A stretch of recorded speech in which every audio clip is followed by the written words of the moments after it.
High কমিশনে ঢুকে জাতির পিতার ছবি নিয়ে অপমান করেছে, এত সাহস কোথা থেকে পায় আমি জিজ্ঞাসা করি।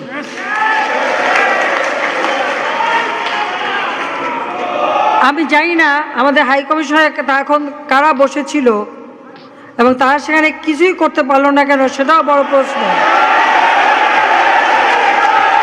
আর আমি আমার প্রবাসী যারা বাঙালি, না আমার প্রবাসী বাঙালিদেরও আমি বলবো যে যারা এই ঘটনাগুলি ঘটিয়েছে তারা চলাফেরা করে না, তাদের দেখেন না।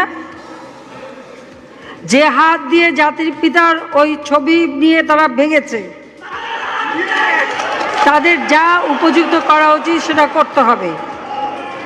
কারণ জাতির পিতার নাম মুছে ফেলার চেষ্টা করা হয়েছিল, তো তারিখ যেহেতু দূরের কথা, ওর বাপ তো চেষ্টা করেছিল এই নাম মুছতে, ওর বাপও চেষ্টা করেছে, মাও চেষ্টা করেছে। তারা কি পেরেছে নাম মুছতে? পারে নাই।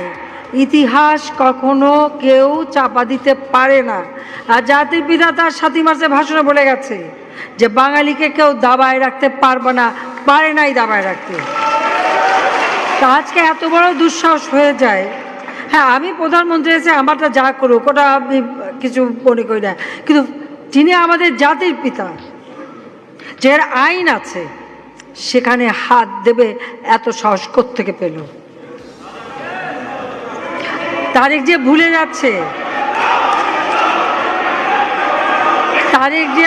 যাচ্ছে যে তার মা দুর্নীতি করে জেলে গেছে।